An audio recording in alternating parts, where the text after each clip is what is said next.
मला खरंच वाईट वाटलं. मला हा विषय काढायचा पण नाही, तुम्ही पण प्रश्न विचारू नका, हा क्लोजअप घेऊ नका प्लीज, की हा मराठा समाजाचा कार्यक्रम आहे आणि तुम्ही बसलात तर कॉन्ट्राव्हर्सी होईल. अभिमन्यूजी म्हणत होते हे नाही आत येणार, ते नाही यांना भेटणार, ते नाही, तुम्ही आत यांना बोलवू नका. तुम्ही कोण ठरवणार आहे? अभिमन्यूजी, तुम्ही अजूनही स्वतःला OSD समजता का? नरेंद्र पाटलांना मी म्हणत होते तुम्ही पुढे बसा, शेवटपर्यंत मी निघेपर्यंत मी म्हणत होते तुम्ही पुढे बसा, की हा कार्यक्रम मराठा समाजाचा आहे आणि तुम्ही तिथे बसल्यानंतर कॉन्ट्राव्हर्सी होईल. ते त्यांची जात बघून खरंच रचना केलेली नसते. कार्यक्रम वेगळा चाललाय, तुम्ही कशावरून बोलताय? मला सफोकेट झालं तिथे, मी निघून आले तिथून. कार्यक्रमामध्ये पहिल्या रांगेमध्ये काही रिकाम्या खुर्च्या होत्या, कारण अर्थातच अधिवेशन चालू आहे, त्यामुळे माधुरीताई असतील किंवा अन्य मंत्री महोदय असतील तर ते आलेले नव्हते, त्यामुळे खुर्च्या रिकाम्या होत्या. अधिकारी असं म्हणत होते की जर का ह्या खुर्च्या रिकाम्या असतील तर मेधा कुलकर्णींचा प्रोटोकॉल त्याच्यानंतर इमिजिएट आहे, कारण खासदार तिथे कोणीच नव्हतं आणि शिवाय माझ्याकडे एक कमिटीचं अध्यक्षपद आहे आणि म्हणून ते मला म्हणत होते की आपण इथे बसा. मी म्हटलं की नरेंद्र पाटील हेही बसू शकतात, कारण ते महामंडळाचे अध्यक्ष आहेत, म्हणजे ते आमदार आहेत पण महामंडळाचे अध्यक्ष आहेत. अभिमन्यू पवारांना स्वतःला त्या ठिकाणी बसायचं होतं, म्हणून त्यांची खूप धावधाव तिकडे चालली होती की मी बसतो. अधिकारी असं म्हणाले की ह्याच्यानंतर मेधा कुलकर्णीचं नाव येतं, तर ते असं म्हणाले की हा कार्यक्रम मराठा समाजाचा आहे आणि तुम्ही तिथे बसल्यानंतर कॉन्ट्राव्हर्सी होईल. हा कार्यक्रम नक्कीच अभिमानास्पद कामगिरी करणाऱ्या मराठा समाजातील कर्तृत्ववान मुलांचा आणि त्यांना शाबासकी देण्याचा कार्यक्रम आहे, पण कार्यक्रम शासनाचा आहे आणि शासकीय प्रोटोकॉलनुसार खुर्च्यांची रचना केलेली असते. त्यांची जात बघून खरंच रचना केलेली नसते. आणि दुसरं म्हणजे मी कुठंही आजपर्यंत माझी कारकीर्द बघा, मी कुठल्याही कार्यक्रमात गेले तरी लोकांना आवाहन करते की आपण हिंदू म्हणून जगलं पाहिजे. जातीचा विषय आला कुठे? इथे बसू नका. हा अभिमन्यू पवार जेव्हा इलेक्शनला सामोरे जात होते तेव्हा त्यांनी मला अक्षरशः फोन करून माझ्याकडे या, ब्राह्मण समाजाचा मेळावा ठेवणार आहे, तुम्ही त्यांना आवाहन केलं पाहिजे मला मतदान करण्यासाठी, तुम्ही नक्की या. माझी तब्येत ठीक नव्हती तरी पण मी लांबचा प्रवास करून त्यांच्यासाठी गेले. ब्राह्मण समाजाला आवाहन केलं की अभिमन्यूजींच्या पाठीमागे उभं राहायचंय.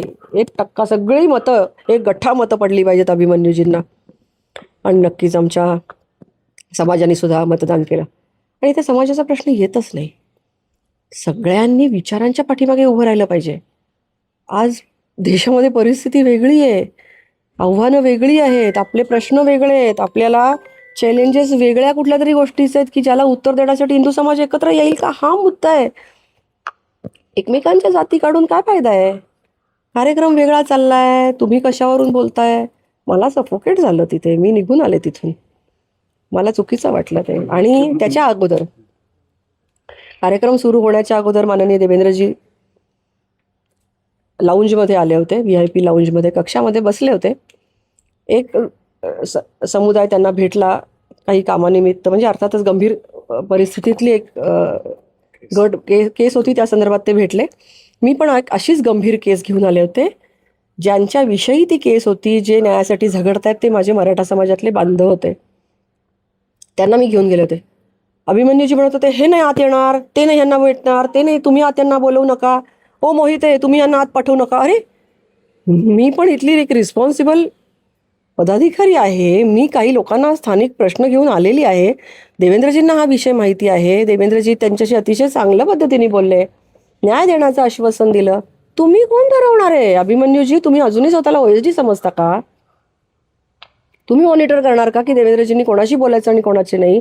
तुम्ही इथल्या पोलिसांना, मोहिते वगैरे मंडळींना तुम्ही सांगणार का की मेधा कुलकर्णींबरोबर आलेली माणसं आत सोडू नका, मी बोलवलेली माणसं आतच सोडा, बाकीच्या कोणाला आत सोडू नका? हे तुम्ही ठरवणार का? पुण्यात तुम्ही कार्यक्रम करताय, आम्ही पण इथले कोणीतरी छोटे कार्यकर्ते का असेना, पण आम्ही पण निष्ठावान कार्यकर्ते आहोत ना. आता त्यांचं असं म्हणणं आहे की त्यांचा गैरसमज किंवा त्यांनी ती व्यक्त केली असं त्यांचं म्हणणं आहे. या वाक्यावरून वेगळा काय समज असू शकतो? या वाक्याचा वेगळा कोणता समज काढला जाऊ शकतो की हा मराठा समाजाचा कार्यक्रम आहे आणि तुम्ही बसलात तर कॉन्ट्राव्हर्सी होईल? याच्या वाक्यातून माझं मराठी अतिशय चांगलं आहे, याचा आणखीन वेगळा कुठला मतितार्थ निघू शकतो मला सांगा.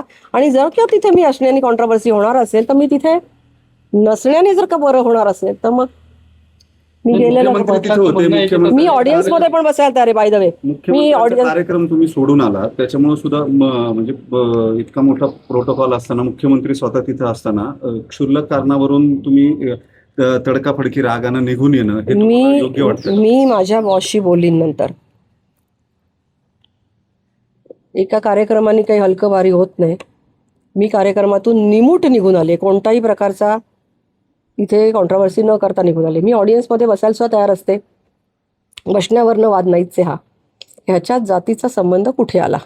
आणि दुसरं म्हणजे त्या कार्यक्रमाच्या अगोदर लाऊंजमध्ये त्यांनी जे केलं, या सगळ्यावरून एकंदरीत अभिमन्यू पवार हे स्वतःला कोणीतरी सुपिरियर व्यक्ती समजतायत आणि सगळ्या घटना त्यांना त्यांच्या कंट्रोलमध्ये घ्यायच्या आहेत.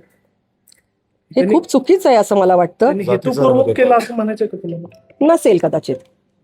नसेल कदाचित ते त्यांच्याकडनं स्पॉन्टेनियस झालं असेल. पण स्पॉन्टेनियसली सुद्धा जी गोष्ट होते ती मनात कुठेतरी रुजलेली असते. जे पोटात असतं ते ओठावर येतं, कुठंतरी त्यांच्या मनात असेल. माझं आवाहन आहे सगळ्यांना, आणि मी कुठंही गेलं तरी हेच सांगते. मी आमच्या समाजाच्या कार्यक्रमाला गेलं तरी तेच सांगते, जातीभीती विसरा, हिंदू म्हणून समोर या. कोणालाही विचारा तुम्ही, माझे कुठलेही रेकॉर्डिंग बाहेर काढा. नरेंद्र पाटलांचं म्हणणं आहे की असं काही घडलेलंच नाहीये.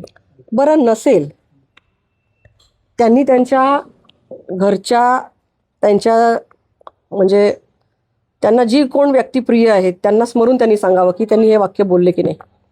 हा कार्यक्रम मराठा समाजाचा आहे आणि तुम्ही बसल्यावर कॉन्ट्रोवर्सी होईल, हे वाक्य ते बोलले की नाही.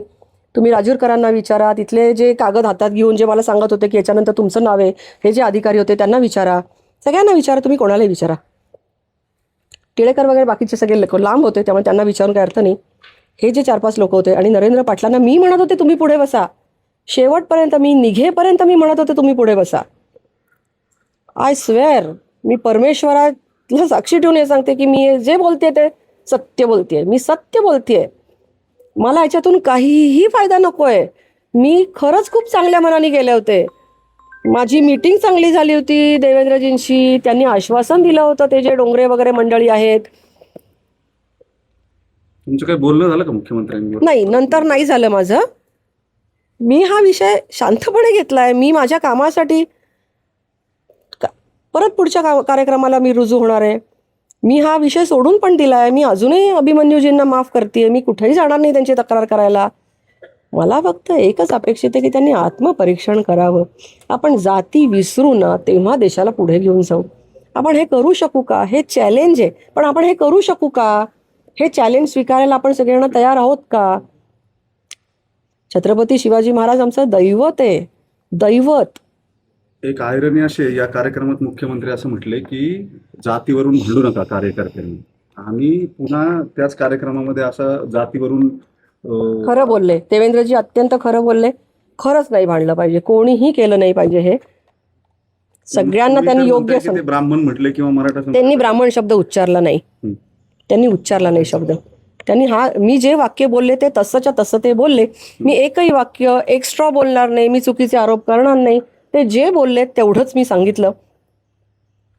मला असं वाटतं की एवढं मला त्यांना आवाहन करायचं. पहिल्या रंगीमध्ये आमदार सुनील कांबळे देखील बसले होते, परंतु तुम्हालाच बसले म्हणून तिथे तो वाद झाला. तर हा जो प्रोटोकॉल पाळला गेला नाही असं तुम्हाला वाटतं? आणि नाही पाळला गेला तरी मला नाही काही वाईट वाटणार. जो उल्लेख चुकीचा केला ना, त्याच्यामुळे मी दुखावले गेले. मला नका बसू. मला बोलवलं नाही बोलवलं तरी मी देवेंद्रजींचा कार्यक्रम पेपरमध्ये वाचून कित्येक वेळेला कार्यक्रमाला गेली. काय सांगू आता मी. मला निमंत्रण पण नसतं कित्येक वेळेला, पण मी पेपरमध्ये ॲड वाचते आणि जाते कार्यक्रमाला. मेट्रोच्या कार्यक्रमाचं निमंत्रण नव्हतं, PMRDAचा पूल त्याला मी नाही जाऊ शकले, पण निमंत्रणच नव्हतं मला. युनिव्हर्सिटी चौकातल्या मला निमंत्रण पण नसतं. मी ऑडियन्समध्ये बसायला तयार आहे. मला काय करायचंय. मला त्यांना लखलाप ठरवून करा, कसंही करा, अनवधानाने करा. एकच मला आवाहन आहे, जाती सोडून जेव्हा आपण पुढे येऊ तेव्हा भारत पुढे जाईल. तुम्ही भावनिक झालात, डोळ्यात पाणी दिसते तुमच्या. तुम्हाला खरंच मला खरंच वाईट वाटलं. मला हा विषय काढायचा पण नाही. तुम्ही पण प्रश्न विचारू नका. हा क्लोजअप घेऊ नका प्लीज.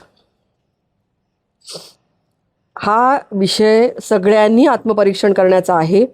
भारत आपल्याला हाक मारत आहे की तुम्ही हिंदू म्हणून समोर या, आणि जेव्हा आपण हिंदू म्हणून समोर येऊ तेव्हा देशापुढचे प्रश्न आपण सोडवू शकू. आपण आत्मभान विसरलो आहोत. आपण डिव्हाइड अँड रूल ही जी जुनी कार्यपद्धती वापरली गेली आपल्यावर, त्याचाच आपण अवलंब करतोय. आपण आपल्यामध्ये आता आपल्या बाहेरचे लोक फोडत नाहीत, आपण स्वतःलाच फोडतोय, एकमेकांपासून दूर करतोय. हे भेद विसरले पाहिजेत. निसर्गाने सगळ्यांना सारखं निर्माण केलेलं आहे आणि सगळ्यांना सारखे अधिकार आहेत.